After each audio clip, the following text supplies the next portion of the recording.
Bonjour, on revient toujours à la correction de certaines fautes que l'on peut commettre quand on parle français. Moi j'insiste beaucoup sur ce point, vu que à l'écoute, quand on entend quelqu'un parler et qu'il fasse des fautes, on est tenu à y remédier, à corriger certaines erreurs, mais on ne se rend jamais compte de cela. Euh, à l'écriture, le correcteur souligne les fautes et vous invite à les corriger, soit des fautes de conjugaison, soit des fautes de grammaire ou d'orthographe ou de vocabulaire. Mais à la parole, euh, à l'écoute, on entend des erreurs et normalement, celui qui parle, il faut lui corriger sa faute directement, mais parfois, on n'ose pas le faire. Donc moi, je préfère parler de ça dans ma vidéo. Alors, je vais vous montrer des paroles que nous allons corriger ensemble. Vous parlez à un ami et vous lui dites, vous parlez à quelqu'un et vous lui dites, moi et mon ami, nous travaillons ensemble.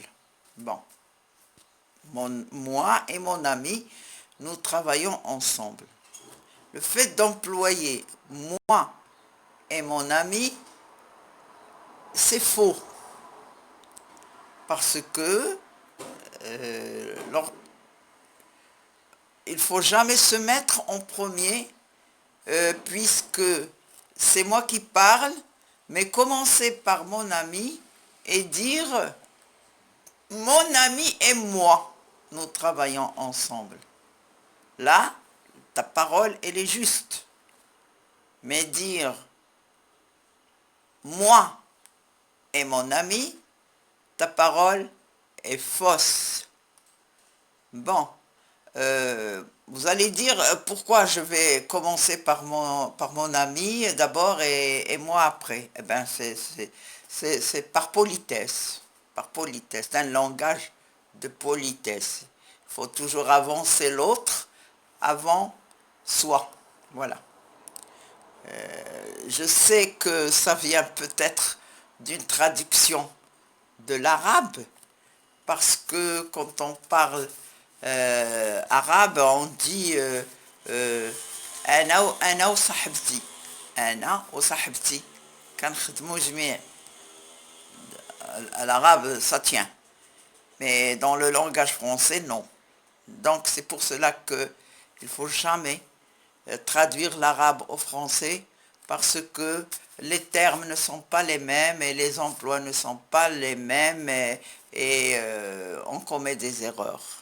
Pour apprendre une langue, il faut l'apprendre directement en employant un langage du vocabulaire selon la langue qu'on apprend. Mais traduire de l'arabe au français, on commet des erreurs. Écoutez, mais j'ai dit ça parce que dans notre... c'est pas que moi, c'est pas que mon ami et moi. On peut dire ton ami et toi. Vous voyez, les pronoms personnels, ils changent de personne. Ton ami et toi, vous travaillez ensemble. Si je parle de son ami, eh bien son ami et lui, ils travaillent ensemble.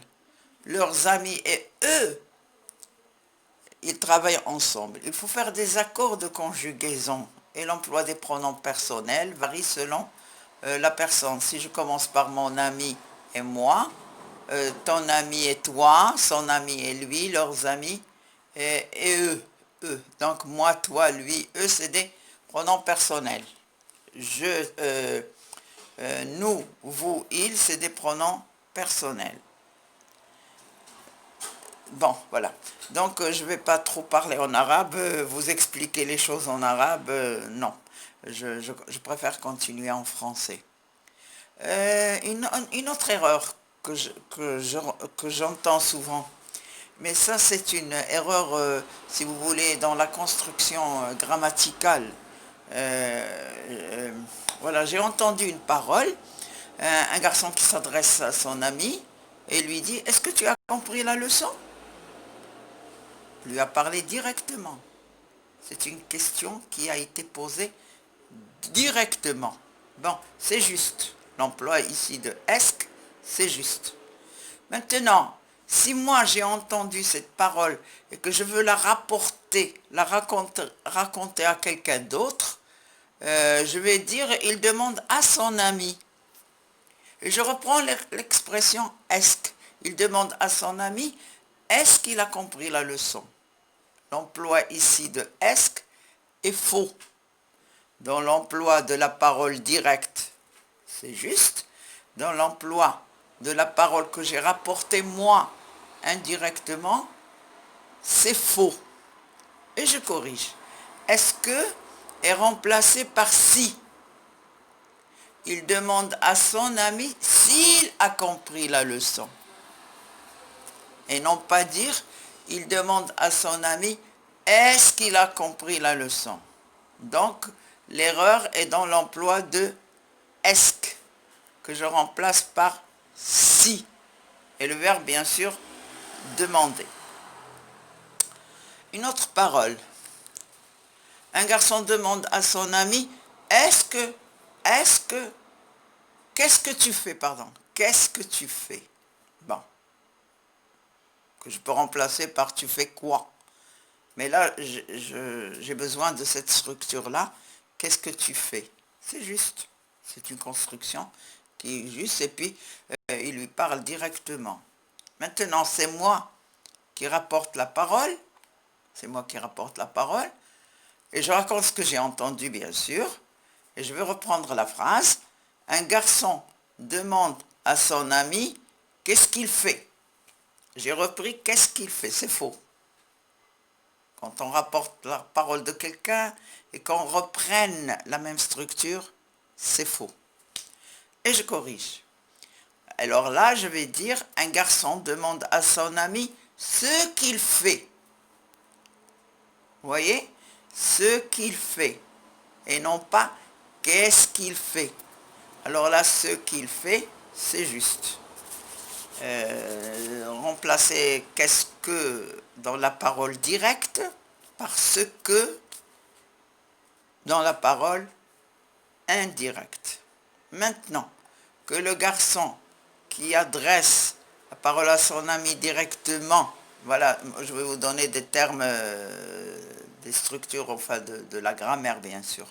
Alors si le garçon ou bien n'importe quelle personne adresse la parole directement à quelqu'un, c'est ce qu'on appelle le discours direct. C'est une parole qui passe directement. Maintenant, celui qui rapporte la parole et qui raconte ce qu'il a entendu, c'est le discours indirect. Voilà.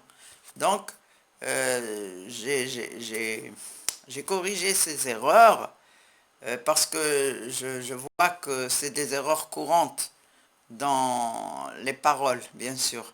Mais le fait de parler de discours direct et le discours indirect, je pense entamer cette leçon dans une prochaine vidéo. Voilà. Donc, un aperçu sur ces erreurs. Je dis qu'il n'y a pas que ces erreurs, il y en a plein d'erreurs. Mais tenant compte, il faut quand même préciser et limiter la correction des erreurs, comme ça celui qui va lire ma vidéo, quand même, il va au moins retenir ces erreurs et il y tiendra compte pour ne pas recommencer ses fautes. Et voilà, et je pense que j'ai donné une bonne explication, j'ai donné une image sur les erreurs que l'on peut commettre en français, je recommence, mais le seul conseil que je vous conseille, le seul conseil que je vous donne, s'il vous plaît, c'est ne jamais, jamais apprendre le français à travers la traduction de l'arabe. Parce que l'usage des mots en arabe dans une construction d'une phrase en arabe, c'est pas pareil quand on construit une phrase en français. Vous allez me dire qu'il y a des documents, que si on va chez un traducteur, il va nous corriger, enfin il va nous traduire un document, soit, je ne sais pas moi, une attestation de travail ou quoi que ce soit, écrite en arabe, et on va chez un traducteur assermenté bien sûr, pour nous traduire un papier. Mais n'oubliez pas que le traducteur, quand il traduit, il ne traduit pas de sa tête, hein, parce que là, il est obligé de trouver le mot qui correspond au mot arabe. Mais il a des tournures de phrases à faire. Il ne suit pas la phrase comme elle est écrite en arabe. Et il se permet de faire des tournures en gardant bien sûr la même idée, en gardant le même sens, mais il ne traduit pas l'arabe mot à mot, mot à mot. Non, non, non, c'est pas possible. Il traduit d'accord, le contenu d'accord, l'idée d'accord, voilà, et il est obligé de construire ces phrases dans un style de langage français. Voilà. Donc, traduire l'arabe en français, ça va vous mettre plein de déformations dans votre langage. Je pense que vous allez tenir compte de ce que je dis, de mon conseil. Et merci beaucoup. N'oubliez pas de vous abonner à ma vidéo. Et je vous suis très reconnaissante et merci beaucoup.